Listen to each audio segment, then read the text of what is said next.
I remember when I first heard of deaths in custody, about deaths that were happening to young men and women, my age and younger. And I wondered what the difference was between them and me, and I wanted to know why they died. I first came across Malcolm Smith when my uncle helped to take his body home for burial, and then again later when I became a Royal Commission officer, and his death was one of the first that I investigated.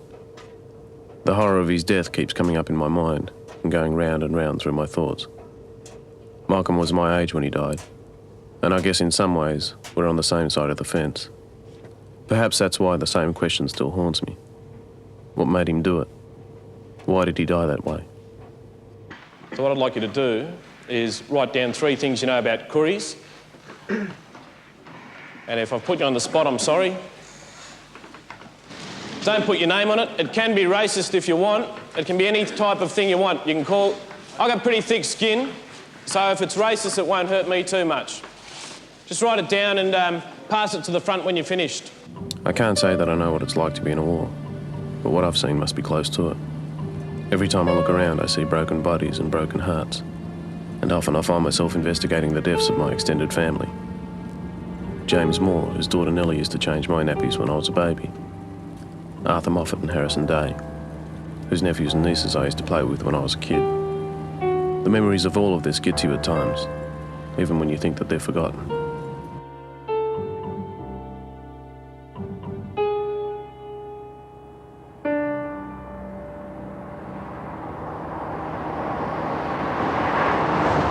The Royal Commission was able to illustrate how the system had taken us and shafted us. In that time, in working with that, the deaths I investigated, one of them was a bloke called Malcolm Charles Smith.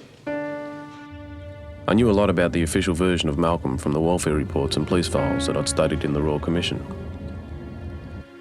And I knew that he was born in 1953 and that he was in jail for most of his life. But I never really knew who he was. I needed to know more about him. I needed to talk to his family again.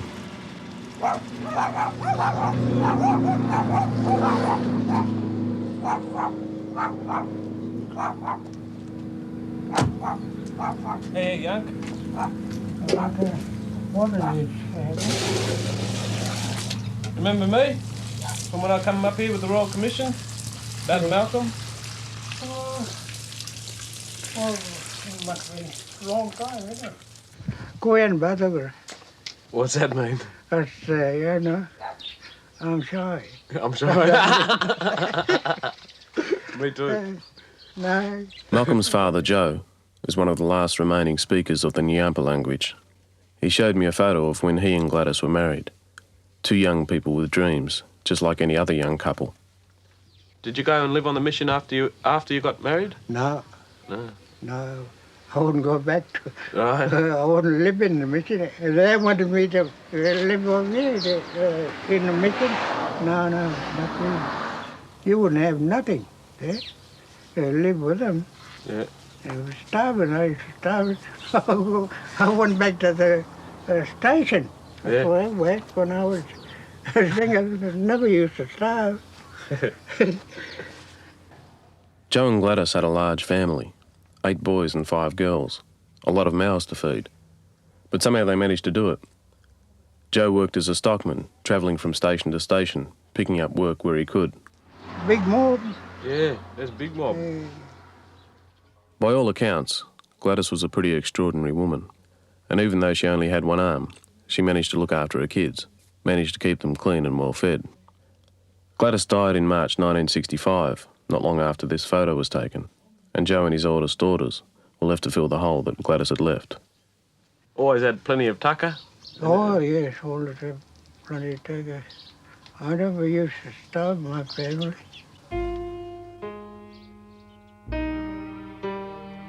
When Gladys died, Malcolm had just turned 11, and he was just a happy, normal and naughty kid.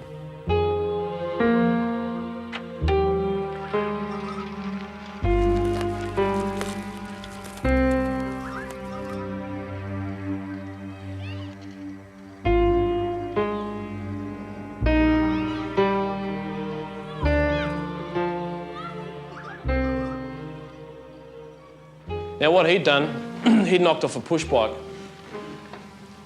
Him and his brother Robert, his cousin.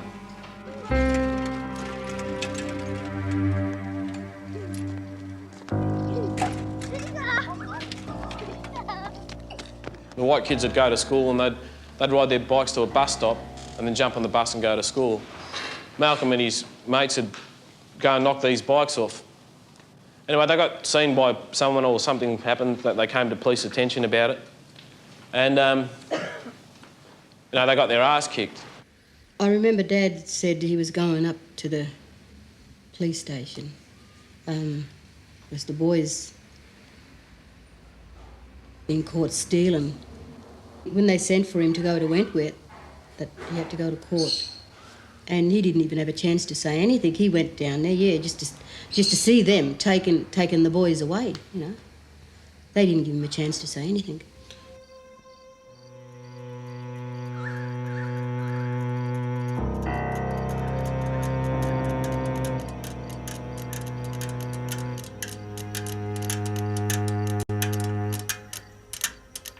But the problem was, it wasn't like a normal non-Aboriginal kid getting his ass kicked.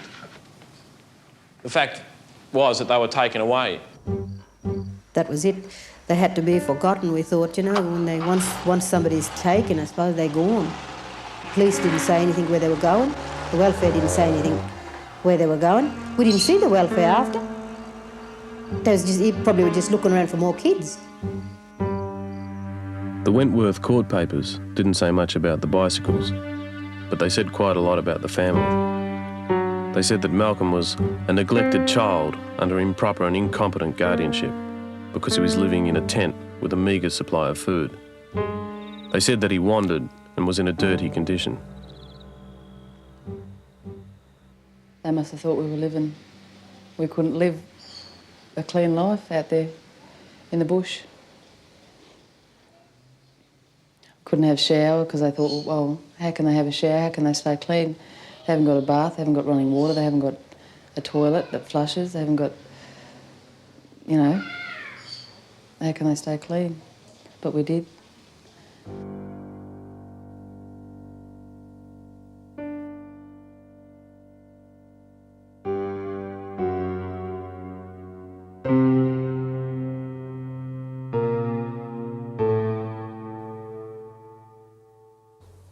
What about Malcolm and Robert? What happened to Malcolm and Robert? I don't know. Get him pee.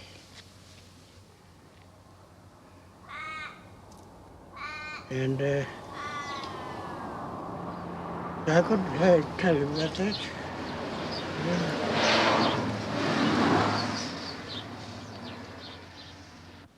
The only difference between Malcolm Smith and myself is that I was lucky. The same laws that took him away could have taken me away. The only difference is that he was caught taking the push bikes and I wasn't. Up until the end of the 1960s, an average of 1 in 6 Aboriginal children were taken from their families by the welfare authorities. Malcolm and Robert were gone, and by this time the family had become a target. The next year, the 4 younger boys were taken as well, and the 6 brothers were never to be together again. I don't know, it was just like he lost everything. You know, oh, well, he did. There was Mum, and then the boys, and then that wasn't all, and then the next thing, the other boys then. This was it. He had nothing left, so he just drank and drank and drank. Not only did Mary Ann have her brothers snatched from her, but she lost her own children too. By 1972, 4 of her 5 children had been taken. They said I couldn't look after them. Raymond would have been about 2, and the twins, they was little babies.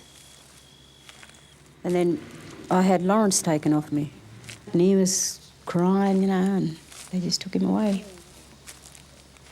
I was upset for months and years, and, you know, couldn't sleep. I was crying all the time.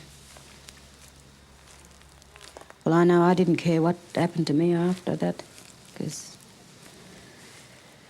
I just wanted to drink and trying to forget, but couldn't forget. It was still there, try to wake up and, you know, it's still the same.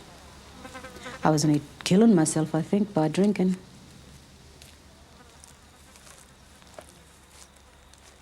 What I'm doing is reading out selections of some of the things that you've written. Live off the government, want too much and never want to work. Eat and live off the land, they're heavy drinkers and dance around fires. Lack of hygiene, unwilling to listen to police persons, ongoing alcohol crime concern. Violent, alcohol problem, dislike for police, stroke authority. Use skin colour to attract attention to issues. Blame white people for their problems, e.g. alcohol. Too reliant on welfare and take advantage of being black. Lazy, spelt with an EY, more rights than white people and shouldn't drink. These sayings here, what you've written down, represent the attitudes that we're combating. I remember when I was about 10